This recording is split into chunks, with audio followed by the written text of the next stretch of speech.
Welcome to Empowered Kids TV Village Talk. I am so excited to have you here. You're here because you know that every family has the potential to be great, and you're willing to push the boundaries of your mindset so that you can create the family of your dreams. On today's episode, we welcome back our amazing coach, Erin Taylor. Erin, thank you for being back with us on Village Talk.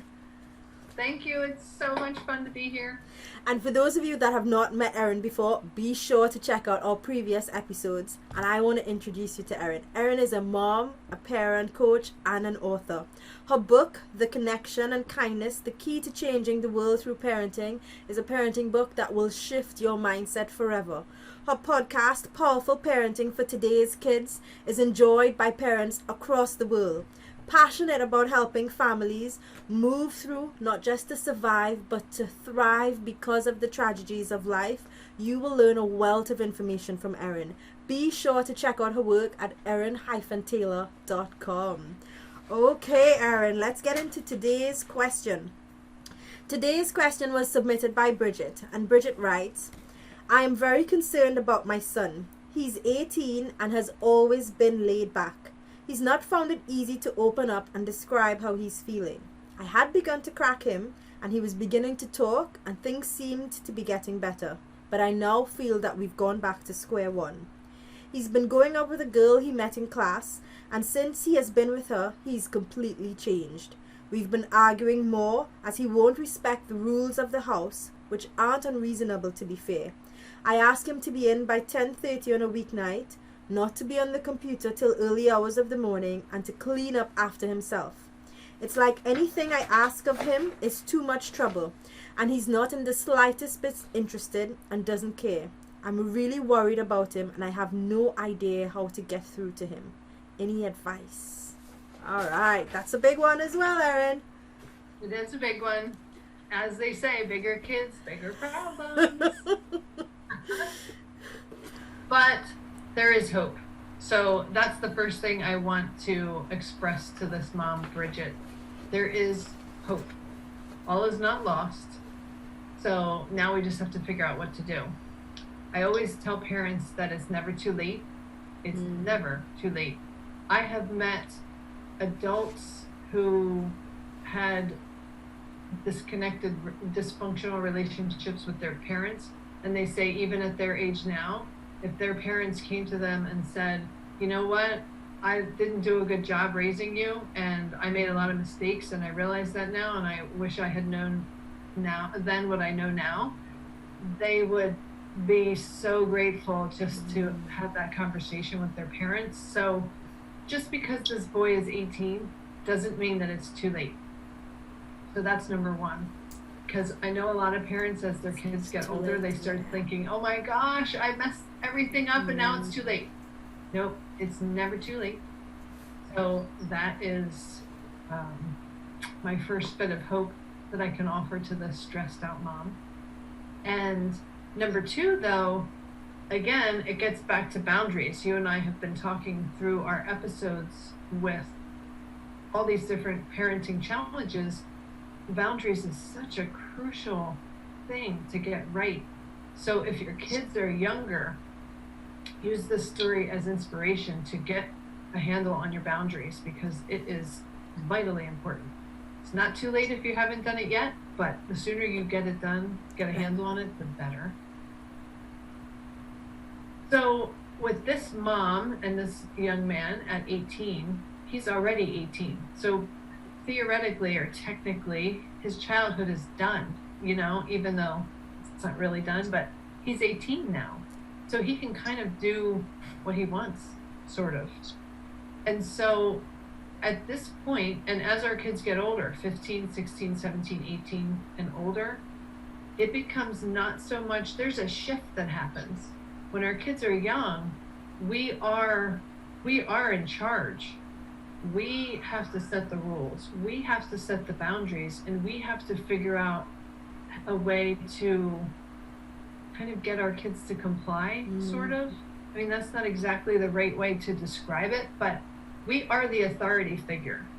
So we can be heavy-handed with our authority, or we can have an invitational way with our authority. And I always encourage that invitational way.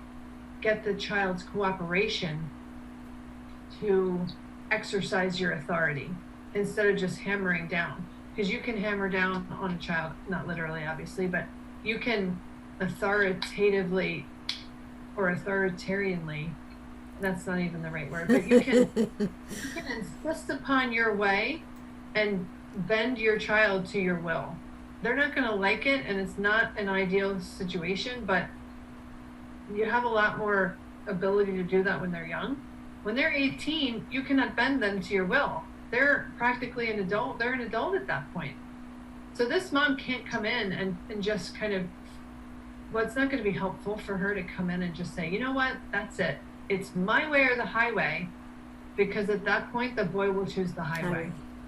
He'll be out the door on his own. He's not prepared from what she said in her message. He's not prepared. He'll fall flat on his face.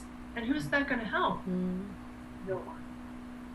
So the best thing that this mom can do is to get on the same page as her son. Get to a point where they're both agreeing. For example, she could sit down with her son and say, you know, how things have been going it's really been stressful. I want one thing, you're doing something different. We're not seeing eye to eye, and it's been really, it's not that much fun. I'm not having that much fun, and I'm feeling really stressed. And I imagine you must not be having that much fun either with what's been going on between us. So if she can even start at that basic level and get him to agree, yeah, Mom, it's not fun. Now in his mind, he might be like, yeah, Mom, it's not fun. You're constantly nagging me and I don't want to hear it. And in her mind, she's thinking, it's not that fun. I keep asking you to do stuff and you're not listening.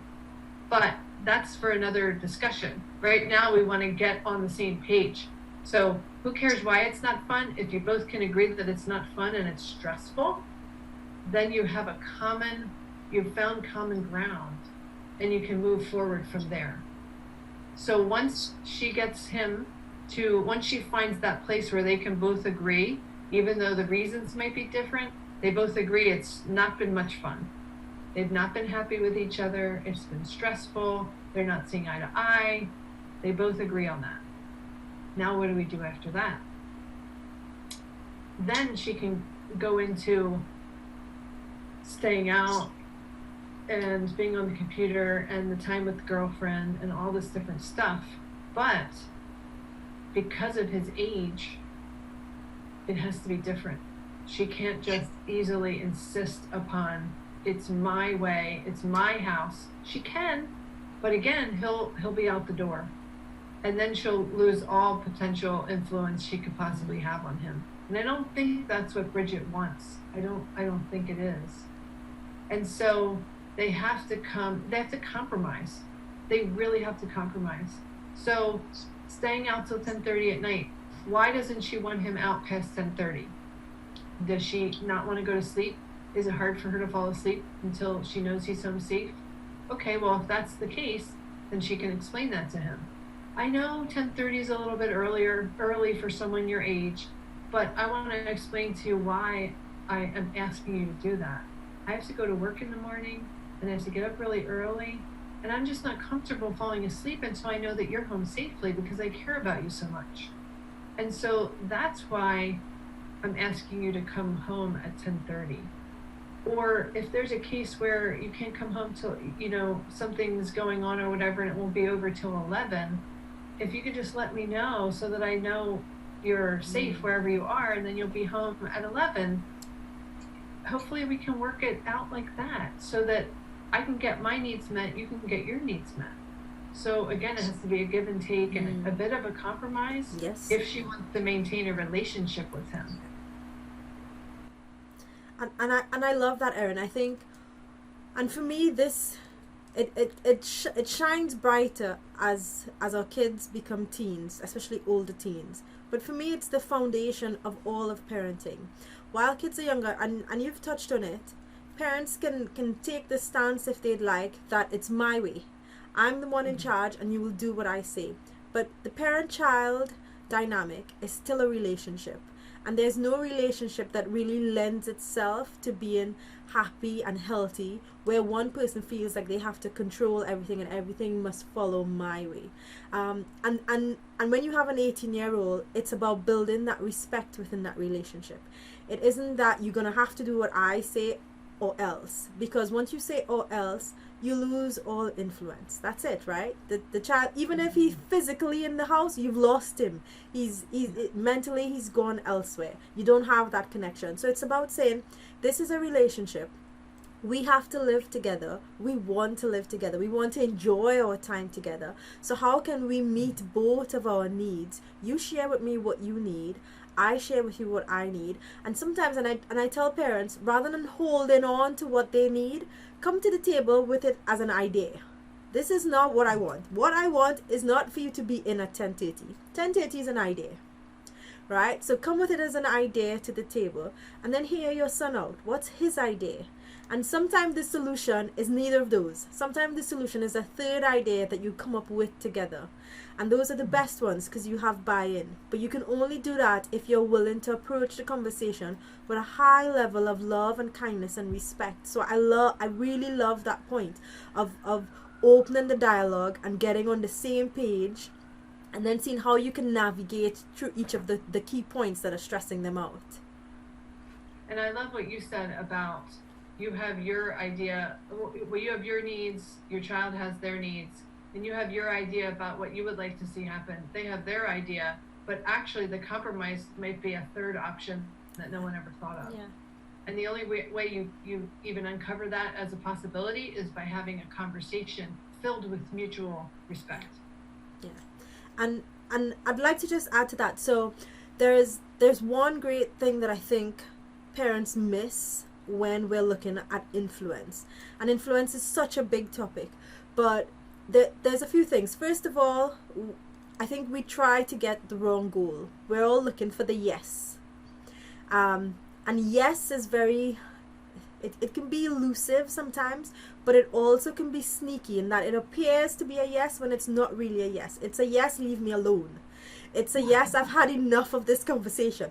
And not yes, I'm in, I'm all in. So I say to parents, rather than go for the yes, go for the I'm in.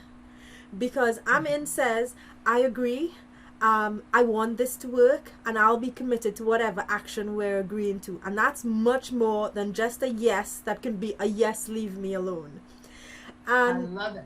And then the next thing that I try to tell parents to do is, when they're focusing on influence, there's a key to recognize what allows influence. So if you think of influence as in a room, there's a door to get into that room, and the doorway to getting into that room is allowing the other person to feel seen and heard. So when you sit down for that dialogue, parents usually want to be the ones to go first. This is why I'm upset. I'm upset because I don't get any sleep. I'm upset because and the kids turned off. That's it. Influence door closed. But if you can start that dialogue by saying, you know what, it sounds like, it seems as if, I can feel like you think. And sometimes you have to be willing to be so connected to yourself that you can repeat the things that your kids will say about you in their mind, even though it mightn't be the best thing. So it's, if you can say, it sounds like you think I've been a nag, or it sounds like you think I've been a jerk. Even just hearing you say it, your kid, their defenses just drop. She gets it. And then you open the door. That influence door is now open because you've said, I'm willing to see you first. I'm willing to let you know that I hear you and I see you and I feel where you're coming from. And then the next thing I think with regards to influence, and you've touched on it, influence is only present if the person you're trying to influence feels like they've got their own authority and they're in control of themselves. The moment they feel you're trying to control them, you've lost the influence. So for me, that dialogue scenario, Bridget really needs to bring those three things. She needs to sit down and say, let's get on the same page. I just want to hear you. Tell me how you feel. And do her best to validate until she gets that's right, Mom. That's exactly how I feel. And then once she goes there, when she's actually discussing the points, remember the points need to be discussed in a way that allows him to feel that he is still in control of himself. And she's not trying to control what he does, when he does it, and what time he moves and goes. And so I really love the whole idea of dialoguing with respect and kindness. Is there anything else you think we can help Bridget with? I think you summed it up really, really well. I think that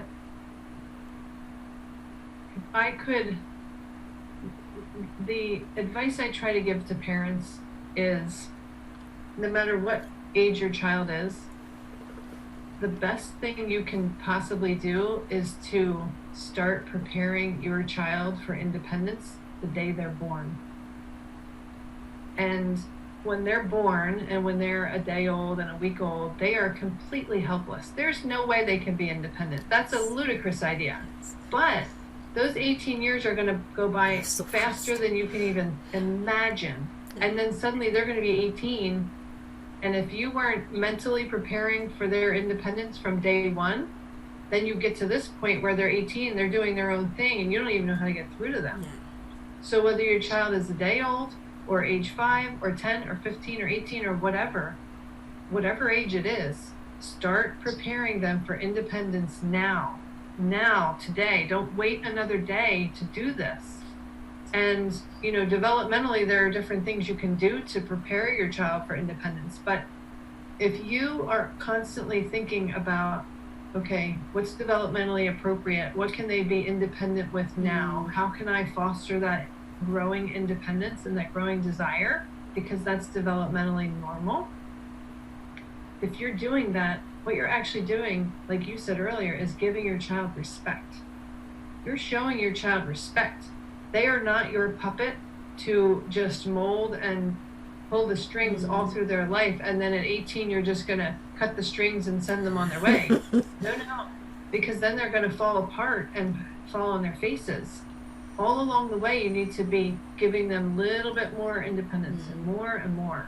And that's how you show the utmost respect and love and care.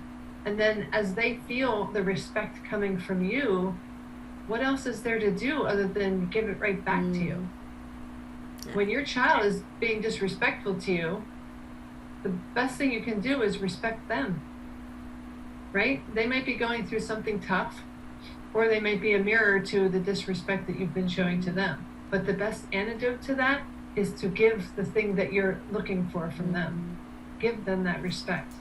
So for Bridget and other parents who have 18-year-olds and they're not seeing eye to eye, number one, it's totally normal not to see eye to eye with your 18-year-old, because you have your set of ideas and they have theirs, and they're probably not going to line up most of the time. So how can you mutually respect each other to come up with a way that works for both of you, where you both feel respected, you both feel seen and heard, and you both feel like you have some authority in your own life? Let's also talk about letting go, because as a parent, I think, and my kids are not 18, but the thought of letting go is obviously lingering in my mind. I think, I just hold on a little tight just for another year, one more year. And I think by 18, you should have had some practice of gradually letting go. And maybe that's another area that we could support Bridget in terms of, clearly her son still needs some support and some guidance to make sure that he has the grounding that can allow him to stand and do the things he needs to do for himself. But at 18, she also needs to give space to let go and allow him to learn from his natural consequences and to make some of his mistakes and grow from those, because that's how we all learn and grow, while giving herself some ease. Someone said to me once that the highest honor that they could feel or receive is for their children to call them on the phone when they grow up and move out and have their own lives. For their children to love them and care about them and be connected enough and have a deep enough relationship with them where when they're adults themselves, they actually want to stay connected to you. And I think that's an interesting thing to hold in your mind when you're talking about the concept of letting go, And the concept of independence that I was talking about is letting go. When your baby is 1 day old and you're looking in that precious little angelic face, you should be hopefully in the back of your mind thinking about how you're going to let go, because our job as parents isn't to hold on for dear life. Sometimes we do and we have to, but the goal is to raise independent functioning adults. That is the goal.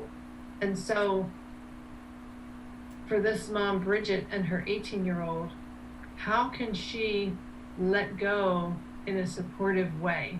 He needs more independence. He's 18. How can she allow that and encourage that? Because when she encourages that fosters that growing independence, what she's actually doing is she's conveying her faith in her son that he can handle independence.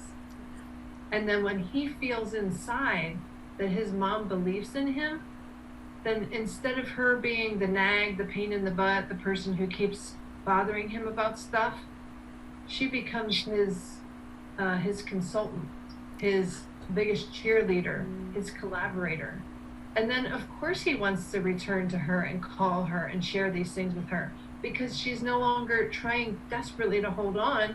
She's trying desperately to let go. I love it. I absolutely love it. All right, so let's wrap up for Bridget and give her all our tips. So the first thing is for her to just take a deep breath and recognize it's not too late. Yeah. This is fine, and there's ways that we can fix it. The second thing is to work towards a respectful and loving dialogue. Open dialogue and get on the same page. And again, remember those keys. The key to opening the door to influence is really about validating, allowing the other person to feel seen and heard, and then giving them the opportunity to have their own authority and control over their decisions in their life. And I think the last point about really raising a sense of independence, for me, the key thing you said is really showing our son and all of our kids that when we let go, it's because we trust that they're capable.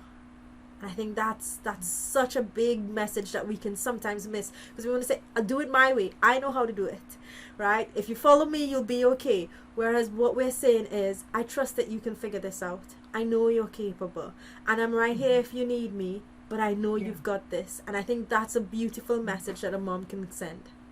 Beautiful. I agree. Is there anything else you'd like to add to Bridget, or do you think we've covered it all? I think we've covered it. Good luck, Bridget. We're right here for you, yes, cheering you on. We have confidence in you. Thank you so much, Erin, for joining us today. This was a lovely conversation, and I think great support to Bridget and a lot of moms that are facing similar challenges. So thank you again for joining us today. Thank you, Nicole. Thank you for joining us for this episode.